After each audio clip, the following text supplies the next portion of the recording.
At what point of the business teams should shift from a team compact to a partnership deed? I don't think it's a shift. I think you should always have both. Oh, okay. I don't like to mix friendship with business, and where we were yelling and screaming at each other. Yeah.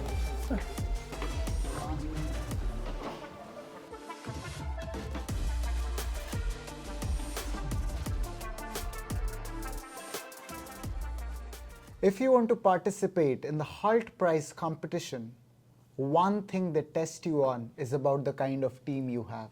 It's very important to have a very strong team with people coming from various backgrounds and various experience levels. So this podcast is very important because we are talking about how to form a team, how to manage a team, and how to successfully compete in Hult Prize competition, and also in any entrepreneurial pursuit that you have by having a very strong team. So, lights, camera, business. My first question, what was your first experience being a part of a team? My very first experience being a part of a team. I think like most students, I had student team projects and things like that, although maybe when I was a student it was a little less focused on than it is now. But I would say my most memorable first team was when I was taking a course similar to one I teach now, which is organizational behavior. And we had to be in a student team. This was a master's program. We had to be in a student team. We had a fairly, looking back on it now, simple project to do. And we were a team of adults, in our 20s, 30s even, and that team completely fell apart. Oh. And it just really made me interested in team dynamics and organizational behavior and how and why people react the way they do in team settings, especially when the stakes aren't particularly high. It was a class grade, but it wasn't, life or death, and people had such interesting reactions, including myself. Or there was no money involved in it? No. It was all just a class project. So that's my most memorable team, even though it may not be exactly my first team. That's the one that always sticks with me, is that almost very disastrous team that I had. What was your first leadership experience? I think my first official leadership experience was in high school. I was in ROTC. Are you familiar with ROTC? No. I think it's only in the US because it's for the US Armed Forces, but it's Reserve Officer Training Corps. Okay. And I was in ROTC for the Air Force, and I was the squad leader for my class. So I had to make sure everybody's uniforms were right. I had to lead our marching battalion and, shout orders and kind of be in charge of the class under the teacher. So I think that was my first official experience. How was that like? And if you are given a chance to do that very job once again, after you have learned so much about leadership and after you have gained so much experience about how to manage a team, how would you do things differently? Well, I didn't go into the military, obviously. Yeah. I wouldn't go into the military because it's a very different type of leadership. Right. And a very different mindset, very hierarchical, very focused on rules and policies and chain of command. And that's just not my style. Okay. It's not a type of environment that I particularly enjoy. It's perfect for a lot of people. Right. Just not for me. So I just wouldn't do it again, I think is the answer. Okay. Yeah. Okay. So, you have been one of my mentors when I was working on my Hult Prize. And this video will be watched by many people who want to participate in Hult Prize competition or want to pursue some sort of entrepreneurship. Yeah. And it's very important to do it with a team and not alone. Yeah. Why do they say that? It's, in Hult Prize also we have you get certain points if you do it with a team. Why is it important to do a business with a team? I think from Hult's perspective, they're looking for teams because they want to see, they specifically focus, to my understanding, on multicultural or geographically dispersed teams or people with a lot of different kinds of experience. And I think, I don't know for sure, but I think the reason that Hult emphasizes this so much is that they're entrusting a lot of capital to these ideas. They want them to succeed. And for the people at Hult, I'm guessing that a team, a well-functioning team with a lot of perspectives, a lot of experience, is the best way to ensure a variety of ideas, innovation, synergy, even though that's a very overused buzzword, Yeah. but synergy within the team. Right. And if one person suddenly decides, hey, I don't want to do this anymore, there's some continuity because they're putting a lot of trust and money into the winning teams to move forward. So I think if you have an idea, if you want to be an entrepreneur, if you want to go it alone, I think that's totally fine. A lot of people do that and are very successful. But yeah, in the context of the Hult Prize, they really want these teams, effective teams, Right. to make sure that, or as a little bit of hedging, that things will be successful. If I don't participate in Hult Prize, but still, like, I want to pursue entrepreneurship. So, do you think it will be more reliable, or like, I want to use the word more sustainable in terms of sustaining in the market, if I do it with a team and not alone? I don't think there's one easy answer to that question, right? A lot of it depends on what the idea is, what the industry is you're trying to move into. Is it capital intensive? Do you need a group of people to bring resources together? Or is it, fairly doable with one person? Or if the person has the resources to just put into it? It's also individual differences. Right. Like some people work really well in teams, some people do not. So yeah, I don't think there's a one size fits all answer to that. Some people are very successful and can, almost make it look easy to be a sole proprietorship entrepreneur, and other people really need that team and that energy and the mix of resources around them. Right. I was actually thinking about this, like, if I pursue some sort of entrepreneurship just by myself, if it's like a sole proprietorship, I was thinking that way also I have to work with a team, not with my partners, but with my employees. I Yeah, have if you to grow hire big people. enough, yeah, absolutely. Right? Yeah, Then anyways, I have to work as a Yeah, team. I yeah. have to work with my team. yeah, that's true. Yeah. So as a leader, especially for students who are just in college right now, like power trip is a thing. Yeah. The ego, hurting each other's ego is a big thing.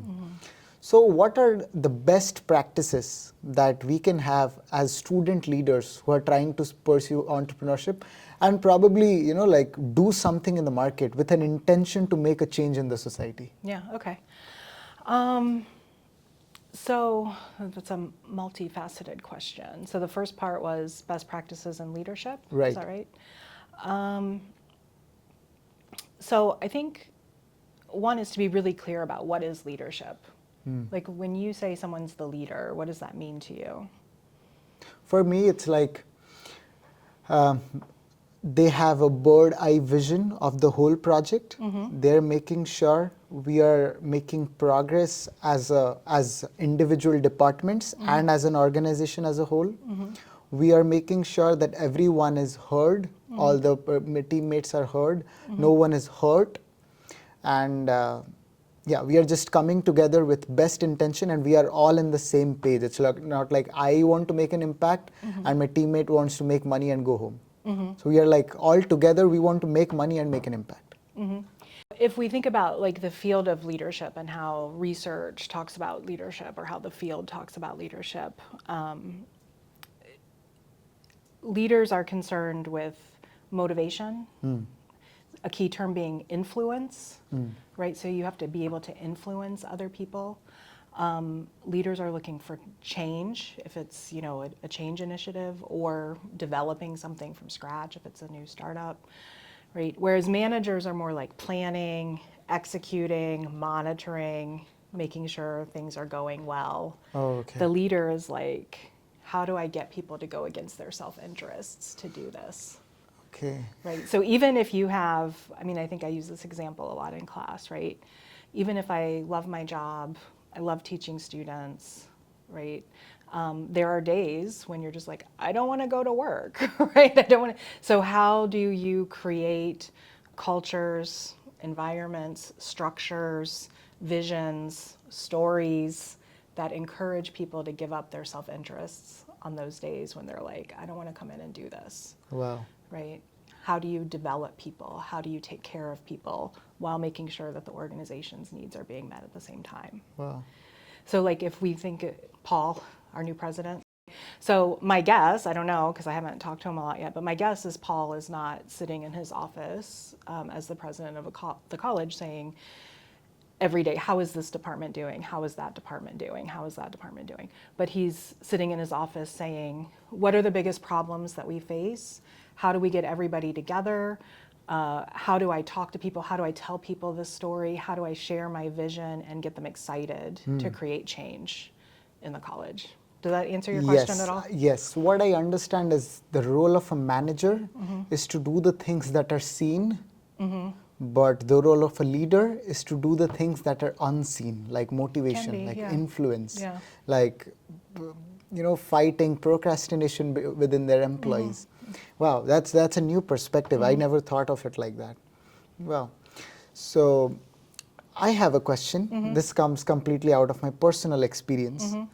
Like many a times you are not given, well, now that you defined leadership to me, so it's like a completely different thing in my mind. So I would just still ask. Many a times you are not given the leadership position. When I say a leader, I usually make it parallel to a manager.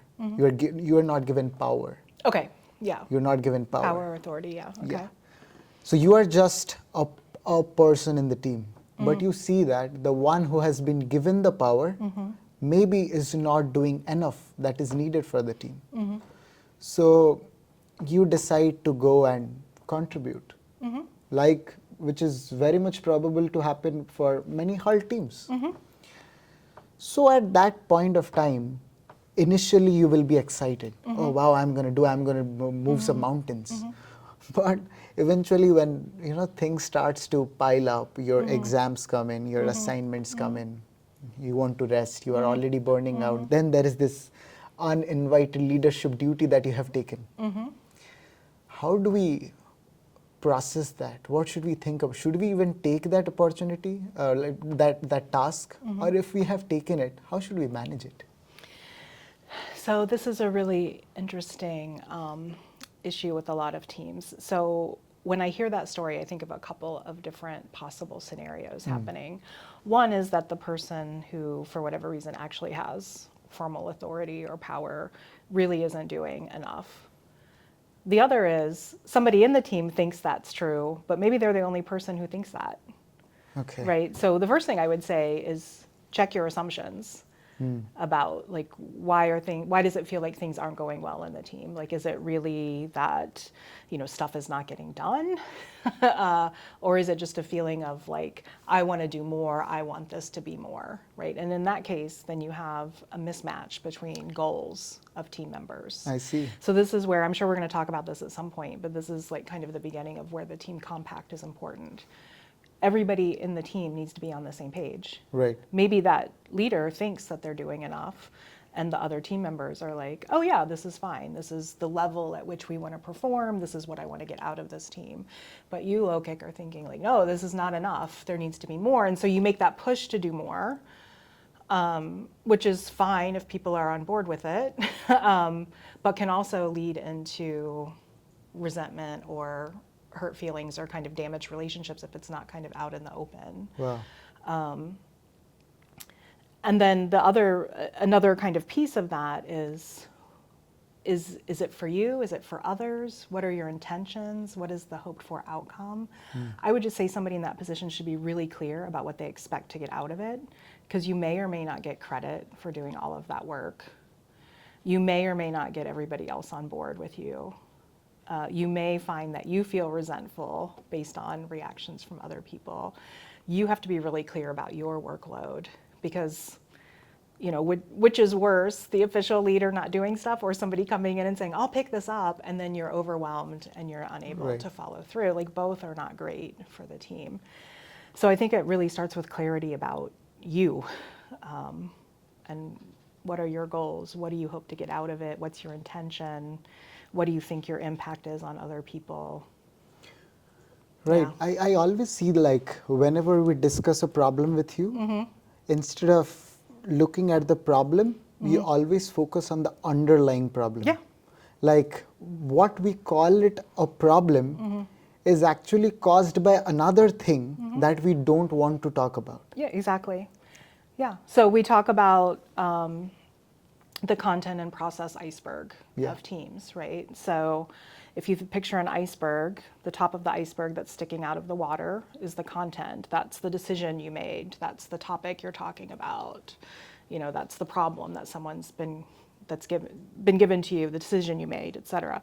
And then the under part is the process. That's who talks to who, how do they talk to each other, who cuts who off, who feels resentful toward whom, who's best friends and created a subgroup and they talked outside the meeting to bring in their influence.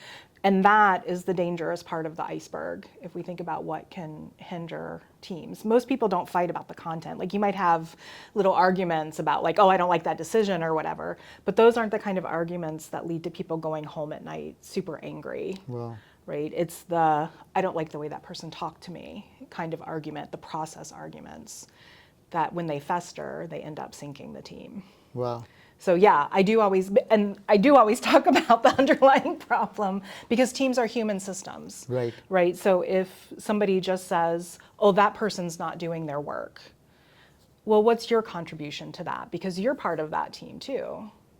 Right? So just blaming one person saying they're the problem, occasionally, yeah, maybe there is one person who really is causing a lot of issues, but still you're part of that human system. Right. So what can you bring to the table to stop the problem, to help the person having the problem?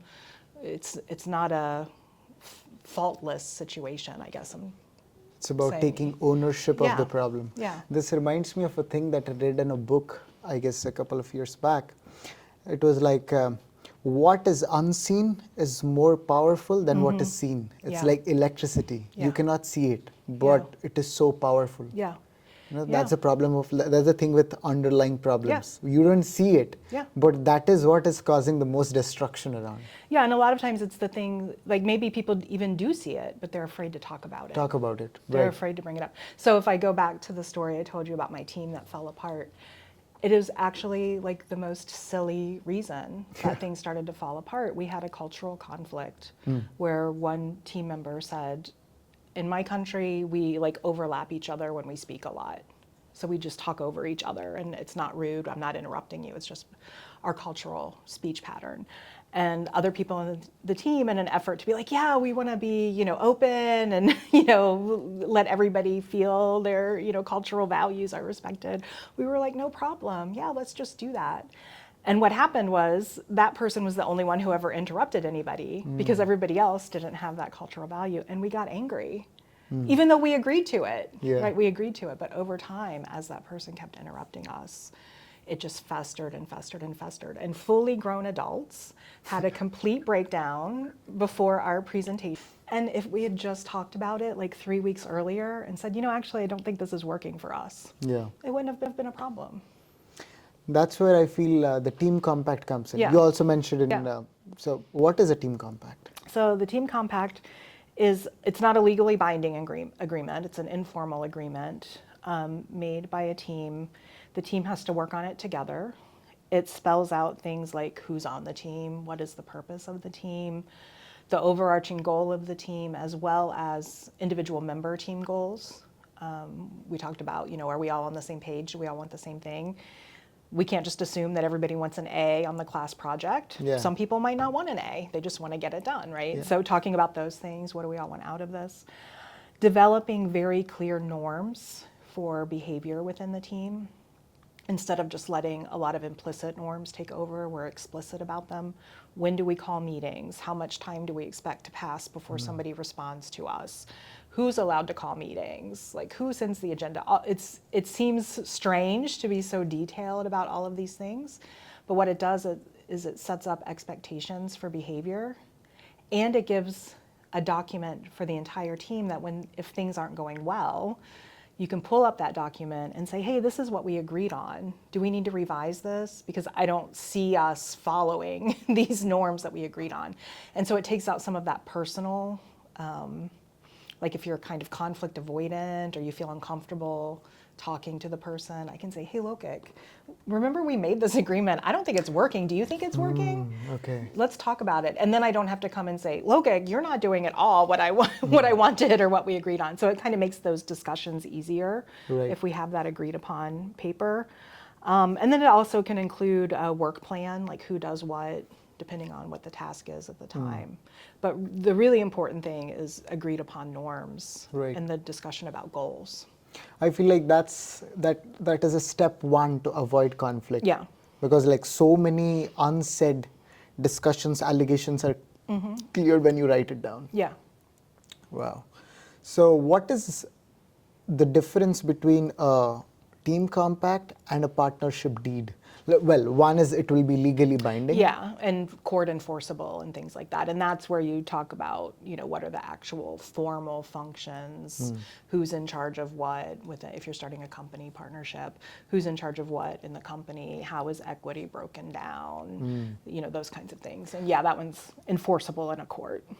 So at what point of the business teams should shift from a team compact to a partnership deed?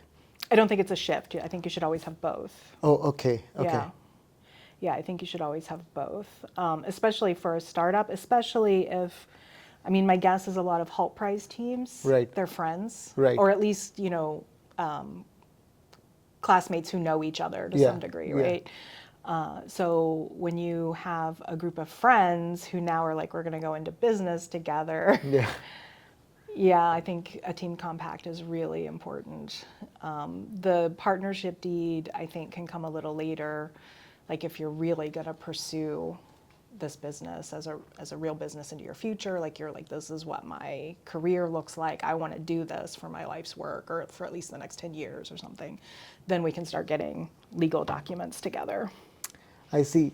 So what's your view on doing a business with your friend, like a very good friend?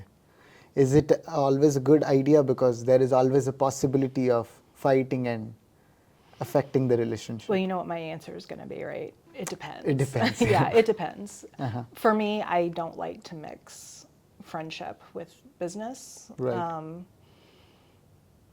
And I think that's just because I know my personality and I just know that it works better for me to not mix business and personal relationships. Some people are just fine doing it and really good at it. And it kind of depends on how important is the friendship to you, how important is the business to you. Again, you have to be really clear about what you want, what are your values, what would you think about worst case scenario, what would happen if I lost this friendship, would I be okay with that? What would happen if I lost this business? Would I be okay with that? Okay. Can the two work together? There's nothing wrong with working with friends. There's nothing wrong with not working with friends. Yeah.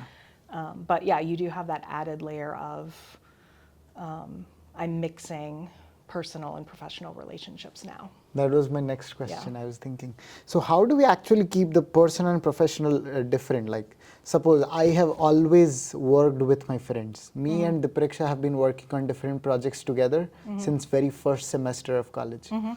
And we see that we are just professional friends. What do you mean by that? We talk only when there is work.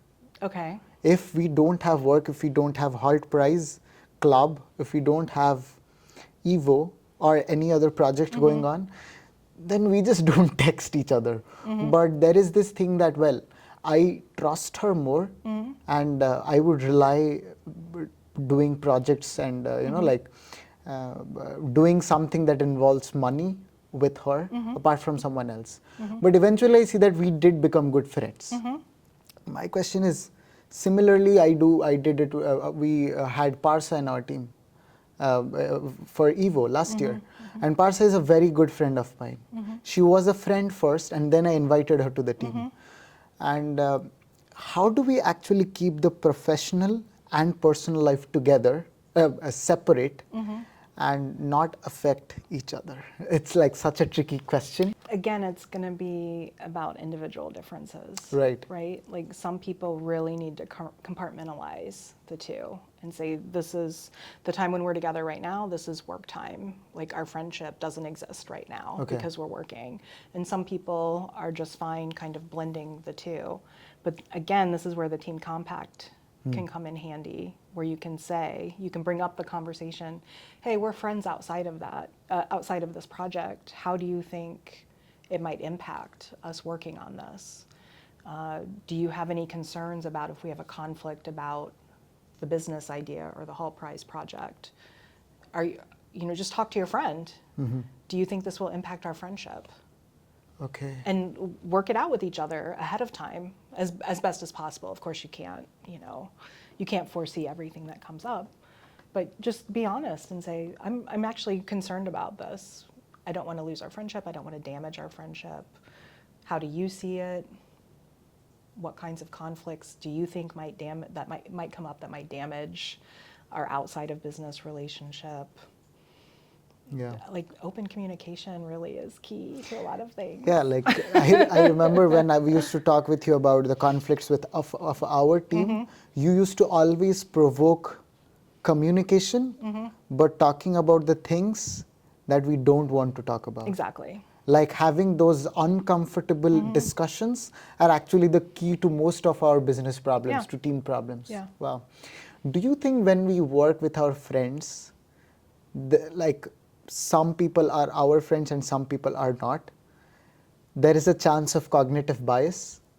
There's a chance of subgrouping Okay. within the team, right? So if you have a team of 5 people and 3 of them are friends, it's very easy for those other 2 people to feel left out. If in the business environment, like the business meetings, there's inside jokes being shared, or it's clear that there's been like a subgroup that's been talking about the issue outside of team meetings, and then you bring back the information. So yeah, if you have kind of different levels of friendship within a team, it's really important to be aware of how much of that are you bringing in, and is it impacting the people who aren't part of that friend group. Self-awareness is key. Right. There, yeah. This is something I guess we should be very careful about, because knowingly or unknowingly, subgroups are formed in a team. Yeah. And eventually this works as a seed Yeah. to a bigger conflict, Yeah. which happens later part of the business.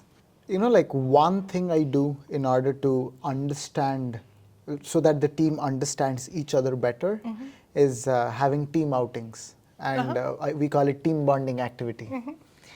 How effective is that? It can be really effective, especially if you think about the stages of team development.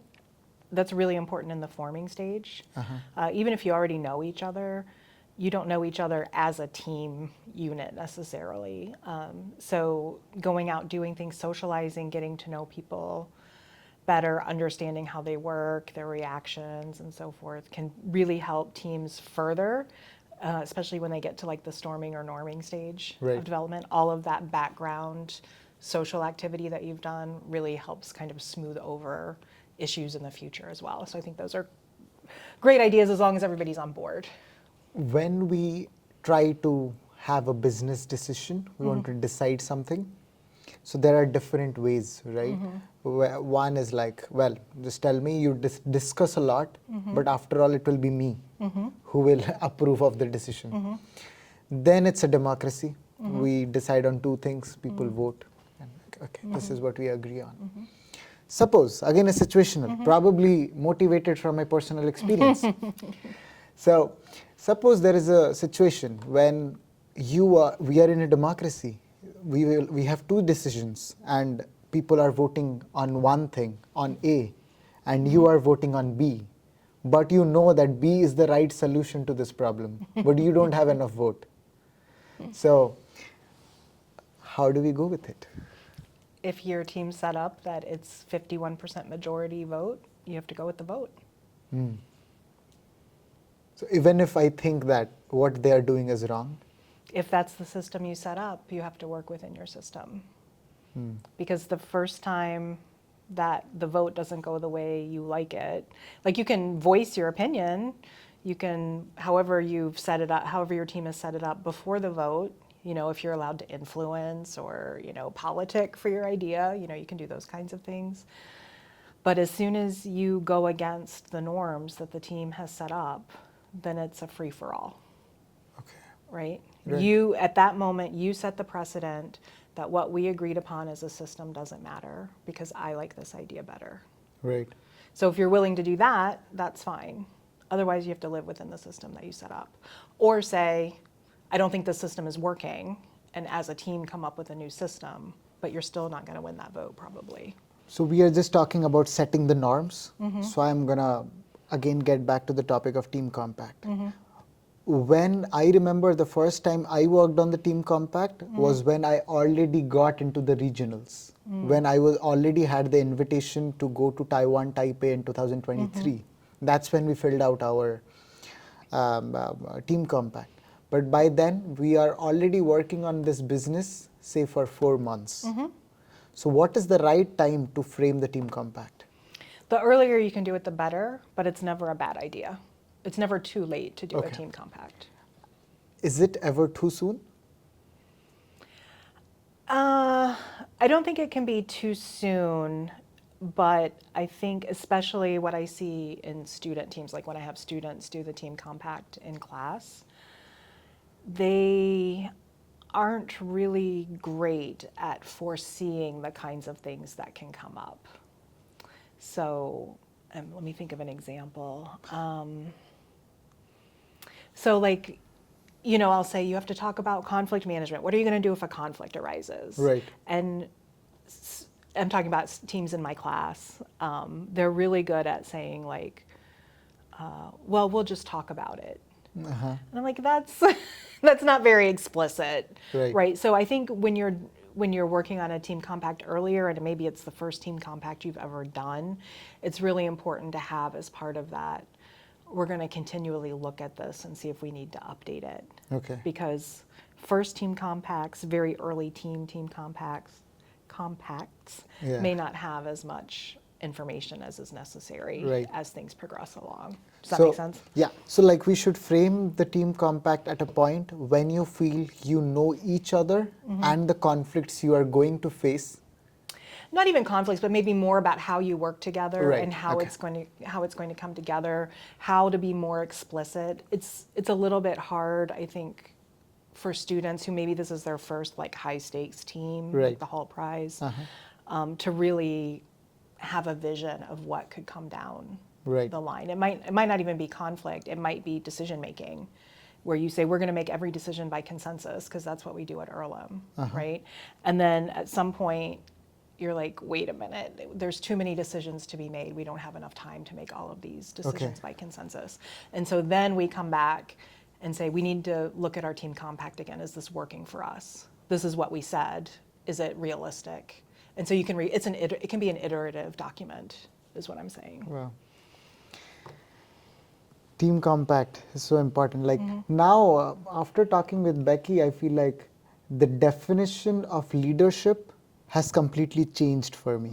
Like I was thinking leadership is about power, but now I feel it's more about lifestyle. It's more about how you are living it, how you are pursuing your job, with what intention. Yeah.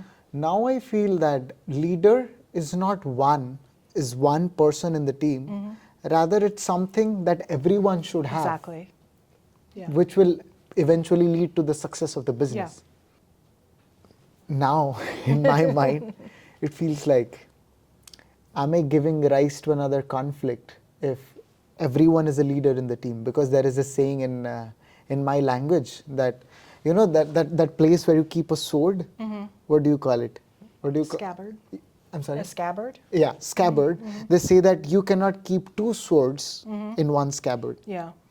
So, are we having too many leaders in one team? Well, it depends on how you set up your team. So you can have a team where, you know, like if we're talking about a Hult Prize team, it could, you know, Lokik, you could say, this was my business idea. I'm putting together the team. I really want to be the leader of this team. And you can recruit people and they, you know, if they buy into that, they're like, fine. Or you can say, we're going to be a self-led team. and it's going to be kind of an organic structure, and we'll see how it goes, and maybe things change down the line, but we're all going to be equal leaders of this team. Both can work. I mean, like we see companies all over the place that have a CEO who is the leader. They have authority, they have power, but they also have referent power, right? So there's like task and authority related power, and then there's power that comes from who you are. Right. Right? And you have to be able to manage both of those types of power. Am I making any sense? Yeah. So as long as it's deliberate, that you're sharing leadership of the team, it should be fine. Suppose I'm the CEO of the company, of my team, the sole decision maker. What are the best practices I can have to make sure my teammates are feeling cared, nurtured, and loved, and not just exploited? Yeah. So if you're the leader of the team, I think one of the most important concepts from leadership research is that there are two different types of behavior in any leadership theory that you think about. It can be divided into two different things. There's task behaviors and there's relationship behaviors. If you're all task all the time, people think you don't care about them. If you're all relationship all the time, people don't take you seriously, right? Like so they call that in the leadership grid, that's the country club management, right? Oh, this is great. We're having such a good time, but are we getting anything done and succeeding to the best of our ability? So as a leader, you have to make sure and deliberately look at your behaviors regularly. Am I doing enough task stuff? Am I doing enough relationship stuff? Do I know my motivational theories? How do I know to get people motivated? How do I think about their needs? How do I think about what they're looking for out of this? And then how do I make sure that they have the resources to achieve that? It sounds really simple, but it's really hard to keep track of, am I doing enough? And then when you get overwhelmed yourself as a leader, you may fall back on one or the other more often, and the task stuff might go away or the relationship stuff might go away because you're feeling overwhelmed and stressed. So I don't really like the term self-leadership, because I think leadership is about influencing others. But as a kind of concept, I think it does help us think about, I have to be responsible for myself in order to be a good leader. Right. If I don't have my stuff together, if I'm not aware of what I'm doing, if I'm not aware of how I'm impacting people, if I'm not aware of how I never stop talking in a meeting, right, then I'm not really paying attention to how I'm influencing or impacting others. When we begin working on a project as a team, in the initial phase, we are all very excited. Like, hey, let's go, let's do it. We have classes till 4 p.m. Dinner ends at 7. Let's meet at 7, work till 10 o'clock. And then I do my homework and go home. But eventually, we start getting burning out. Like, okay, I cannot do this. This is too much. How to practice as a leader and enforcing that work-life balance within our team from the very beginning? What steps can a leader take? I think just talking about it. So like there's just a good role that people have in teams. It's just an informal role, but just expressing the group feelings can be really powerful. So first thing would be, don't ignore it. Like if you're feeling that it's happening to you, it's probably happening to other people in the team. And just like either expressing, hey, I'm feeling this, or inquiring if others are feeling that. And then talking about, okay, where can we shave some time off of what we're doing? How can we rearrange the work so that we feel a little more balanced? Or do we just need to take a day and step back, So creating a culture where you're just talking about it and recognizing it, and then talking about the things that you're doing to keep work-life balance, or setting boundaries that can become role models for other people. Like, do you answer texts at midnight? Me? Yeah, just in general, like hypothetically. I am on bed by 9:30. Yeah, so like, but some people feel like if, I'll just text this person now, it's midnight, and then the person texts back. Well, what are they saying when they text back? They're saying it's okay for you to text me at midnight. Okay. Right? They're training you to say, we can do business at all hours because the person's responding to me. So just, even if you don't verbally or explicitly say, I'm setting a boundary here to show you work-life balance, right? Doing things that show work-life balance and not allowing norms to creep into the team where people are feeling like they have to be on all the time, or you always have to have a lunch meeting. Every meal can be spent doing business. You have to respond immediately to every inquiry. Those things actually go a long way to showing people this is how we work together in this team. So basically talking and then practicing it. Yeah. What's your favorite book on leadership? Oh, my favorite book on leadership. So actually, my favorite, you're gonna laugh, book is actually about Ernest Shackleton. Have you ever heard of Shackleton? No. He was an explorer in the 1800s, and he was trying to be he was trying to be the first person to the North Pole, or South Pole. And his ship, the Endurance, got stuck in the ice, and it got crushed, and they were stranded. And this is, of course, before the time of telephones, or they didn't have any telegraphs, or like nobody knew that they were stranded. They had no ship, no provisions, nothing. I don't remember exactly how many men it was, but they were stranded for over a year. Not a single person died in large part because of Shackleton's leadership. So he had to tell people like who to tent with, he had to set the schedule for the day. He had to keep people motivated when they felt like they had lost all hope. He had to figure out, how to find food, and they ate a bunch of seals, and they traveled over ice for days and days. And then he ended up also taking a huge risk in crossing the sea to get to a Georgian island to finally get rescued. But his story is just incredible. And the book, Shackleton's Way, connects it all to different leadership theories and talks about how Shackleton really lived a lot of these leadership principles. So it's a really fun read. I recommend it. It's like based on practical experiences rather than philosophies and theories. Most of our viewers, some of them, most of them, or all of them are going to pursue Hult Prize competition or some sort of entrepreneurship. Great. Last question to you. Okay. What should they expect, good and bad? Expect to work hard. Expect to have to learn how to deal with interpersonal conflict.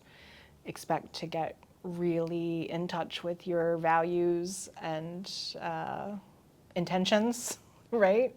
And grit, right? Because all of those things will come into play at some point.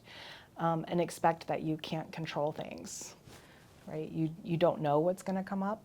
You just have to be able to kind of stay calm and roll with the punches. But it's a really great opportunity if you have an idea, to really express yourself and to grow and to learn a lot. So,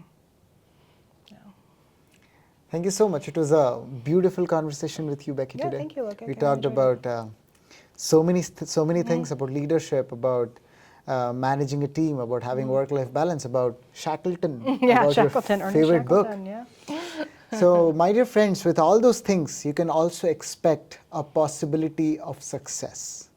But that possibility becomes zero if you don't pursue it. I would request all of you to participate in Hult Prize competition that is coming up in February. If you want to know more, check the description. Thank you.